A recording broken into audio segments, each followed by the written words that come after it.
Dear students, this is second part. ये second part है. In first part we talked about office boy and Subbu characters also.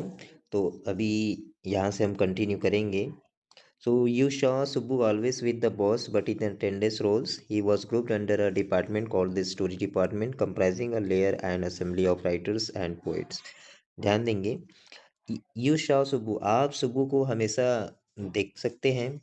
हमेशा वो boss के साथ ही रहता है, ठीक है। और उसको एक काम मिला था, उसको एक डिपार्टमेंट मिला था जिसका नाम है story department. Yes, that mean Subbu is from story department. वो स्टोरी डिपार्टमेंट से है, ठीक है। और स्टोरी डिपार्टमेंट में और कौन कौन थे? Lawyer and assembly of writers and poets. मतलब इस स्टोरी डिपार्टमेंट में लॉयर भी थे, राइटर्स भी थे और पोइट भी थे। तो देखिए यहाँ पे एक खास बात लॉयर की बात बताई जा रही है कि वो जो लॉयर है उसको ऑफिशियली एक नाम से जाना जाता है, legal adviser. But everybody refer to him as the opposite. देखो, लॉयर दैट मीन ये जो लीगल एडवाइजर एडवाइजर है उसका काम होता है सही काम करना। लेकिन यहाँ पे लोग उसको जस्ट ऑपोजिट समझते हैं। मतलब ये लीगल एडवाइजर तो है लेकिन ये बिल्कुल ऑपोजिट है। और ये भैया ये ऑपोजिट क्यों है? लेट्स टॉक, आगे जानेंगे। तो एक बहुत ही पढ़ी लिखी, बहुत ही इंटेलिजेंट एक एक्ट्रेस है, वॉज ऑल्सो एक्सट्रीमली टेम्परामेंटल। ये एक एक्ट्रेस है जो बहुत ज़्यादा इंटेलिजेंट है, लेकिन एक यहाँ पे खास बात ये है कि बहुत ज़्यादा जिद्दी है। Was believe over on the sets. ये कभी कभी सेट के ऊपर ही भड़क जाती थी। सेट का मतलब यहाँ पे ग्रुप ऑफ पीपल है ना, जो जेमिनी स्टूडियो में काम करते हैं, उस पर ही भड़क जाती है ये। तो जब ये भड़कती है तो एवरीवन स्टूड स्टन स्टन, ठीक है। सभी लोग एकदम चौकन्न रह जाते हैं। तो एक दिन क्या हुआ, ये जो लॉयर है जिस लीगल एडवाइज़र की हम बात कर रहे हैं, तो जब ये भड़की, जब सभी लोग एकदम सब खड़े हो गए वहाँ पे, तो उसने क्या किया, चुपके से जो रिकॉर्डिंग इक्विपमेंट होता है उसको ऑन कर दिया। मतलब रिकॉर्डिंग तो वहाँ पे बंद था। जब ये एक्ट्रेस भड़क उठी ना सभी लोग के ऊपर, तो इसने अचानक से रिकॉर्डिंग को ऑन कर दिया। अब रिकॉर्डिंग ऑन कर दिया तो क्या, उसकी आवाज़ तो पूरा रिकॉर्ड हो जाएगी।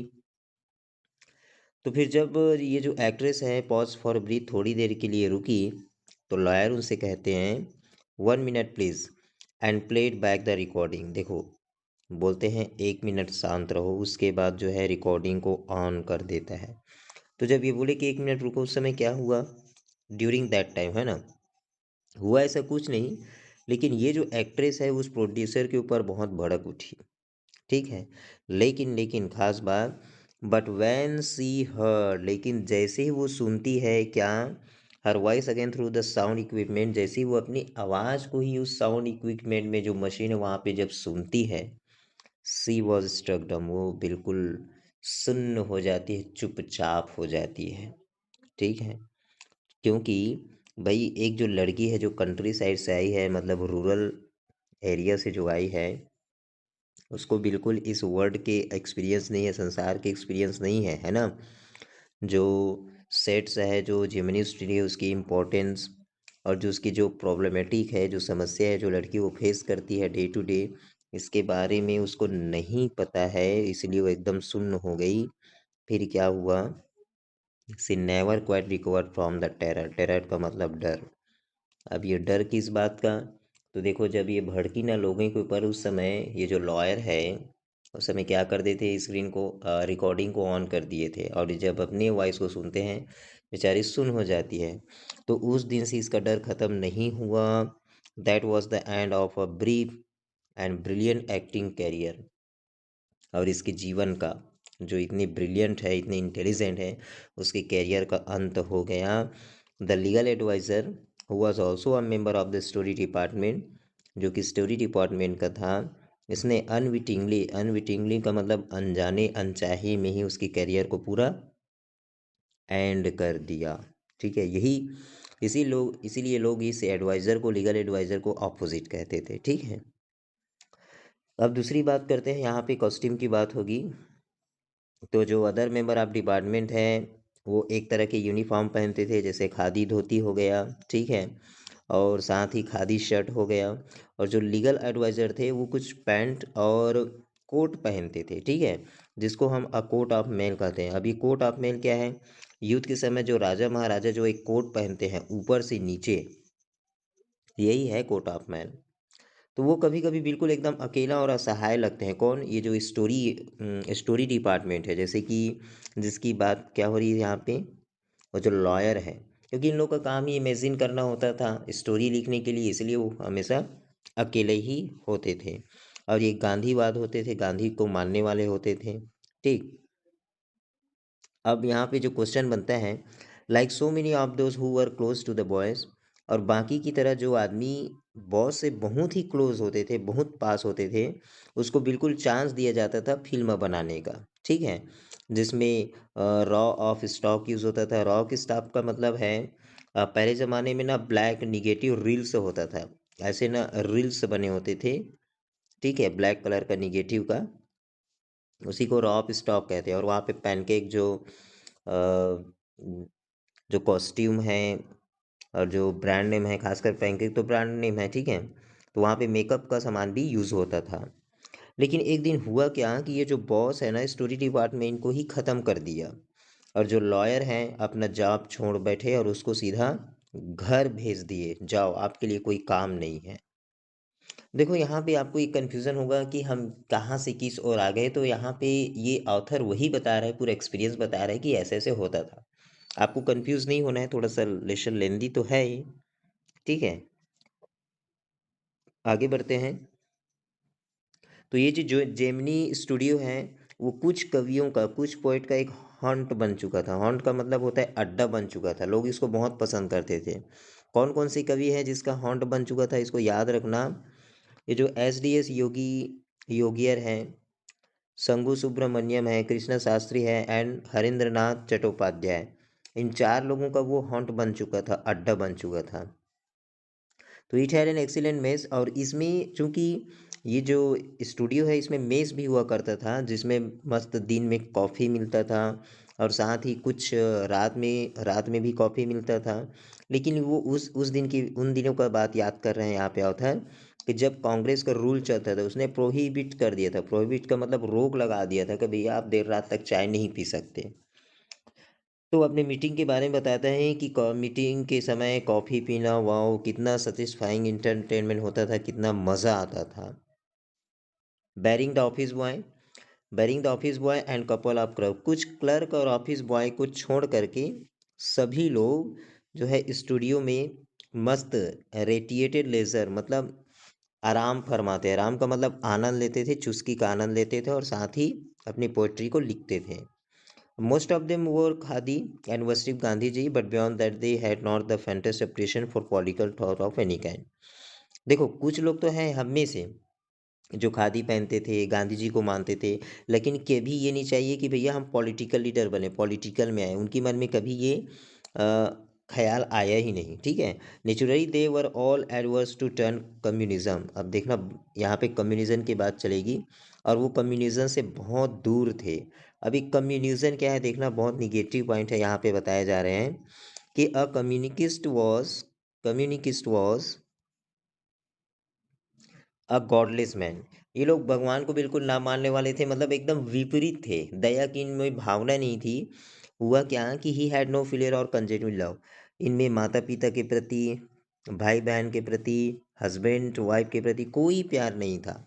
And he had no compassion about killing his own parents और हिज चिल्ड्रन, और इनको कोई पछतावा भी नहीं होता था, चाहे वो अपने मम्मी पापा को मार दे या बच्चे को मार दे। तो भैया he was always out to cause, वो हमेशा जब भी बाहर जाती बिल्कुल कोई ना कोई वायलेंस या झगड़ा लड़ाई फंसाते, लोगों को आपस में लड़ा देते थे। और इस प्रकार के जो नोशंस हैं सब जगह साउथ इंडिया में फैल गए थे, और साथ ही साथ धीरे धीरे ये जो जेमिनी स्टूडियो है इसकी तरफ आ रहे थे। लेकिन evidence of it was soon fourth coming, लेकिन इसके जो एविडेंस है, जो सबूत है किस लिए फैल रहा है, ये जल्द ही उजागर होने वाला था। आगे चलते हैं। अब जी वेन फ्रॉक बुंसमंस मॉरल री एंडमेंट आर्मीन, ध्यान देंगे इसका शॉर्ट नेम AMRA। अभी कहानी कोई दूसरा मोड़ ले लेता है। अब बात हो रही है फ्रैंक बुचमैन्स मॉरल री एंडमेंट आर्मी की। ध्यान देने, ये जो AMRA है ये लोग हैं सर्कस वाले। तो ध्यान देना ये जो AMRA है कुछ 200 लोगों के साथ 1952 में मद्रास आए। ठीक है। अब ये लोग इंडिया में कोई वार्मर होस्ट मतलब कोई अच्छी सी जगह नहीं पाए, इसलिए वो कहाँ चले आए भैया, जेमिनी स्टूडियो में। कुछ लोग तो इसे ग्रुप ऑफ इंटरनेशनल सर्कस भी कहते हैं। मतलब ये जो MRA हैं, ये लोग सर्कस वाले हैं, जेमिनी स्टूडियो के पास आए हुए हैं ठहरने के लिए। लेकिन they were not very good in traps and their acquaintance with animals was only at dinner table. भैया ये ट्रैप जो नहीं थे, ट्रैप का मतलब ये एक अच्छे प्लेयर नहीं थे, कोई अच्छा खेल दिखाने वाले नहीं थे, कोई इंटेलिजेंट नहीं थे, ये लोग नामी नहीं थे। ये लोग केवल एनिमल के साथ केवल डिनर टेबल पे ही प्ले दिखा पाते। लेकिन उस दिन क्या हुआ, they presented two plays in a most professional manner. लेकिन उन दिनों दो ऐसे खेल बताए जो कि बहुत ही बेस्ट था, प्रोफेशनल तरीके से बताया। और उस खेल का नाम था Jotham valley and the forgotten factor. इसको याद रखो, जोथम वैली को अंडरलाइन कर लीजिए। तो ये दो खेल हैं जिसको प्रोफेशनल तरीके से दिखाया। तो ये जो दो खेल हैं, रेन सेवरल शोस इन मद्रास, ये पूरे मद्रास में काफ़ी अच्छी तरह से चला, पूरा नाम हो गया। मद्रास के साथ साथ पूरी सिटी में जो लोगों के बीच फैल गई। और जो जेमिनी फैमिली है, अब 600 इस खेल को देखे, बार बार देखे। तो इस प्लेस के प्रति एक मैसेज था, उन लोग का एक उद्देश्य था, बिल्कुल सिंपल एंड होमिलिश, मतलब दयालुता की भावना जो कह सकते हैं। But the sets and costumes were first rate. लेकिन इनके भैया जो कॉस्ट्यूम थे, सेट्स थे, वो काफ़ी हाई क्वालिटी के थे। Madras and Tamil Madras and Tamil drama community were terribly impressed. और जब ये लोग खेल दिखाए ना, तो मद्रास और तमिल के जो लोग हैं, जो ड्रामा हैं, उस समुदाय में पूरी तरह से ये फैल गया और काफ़ी आकर्षित हो गया। And some for more years, almost all the Miss plays had a scene of sunrise and sunset in the manner of Jotham Valley with a bare stage, a white background curtain and a tune plate on floor.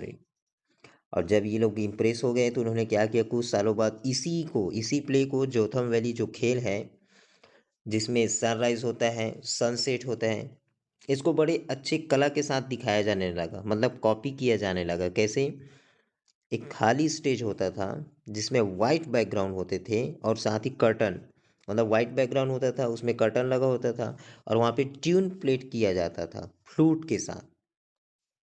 It was some years later that I learn that the MRA was a kind of counter movement. अब यहाँ पे लेखक बताते हैं, कुछ सालों बाद मुझे ये समझ में आया कि ये जो MRA है, counter movement to international communism and the big bosses. ध्यान देना यहाँ पे, ये जो MRA है इसलिए आए थे, अपने कम्युनिज्म का जो संदेश है उसको देने आए थे। लेकिन हमारे जो बिग बॉस हैं मद्रास में, जैसे कि mister wash and, simply played into their hand, वो तो उसको कठपुतली बन गए।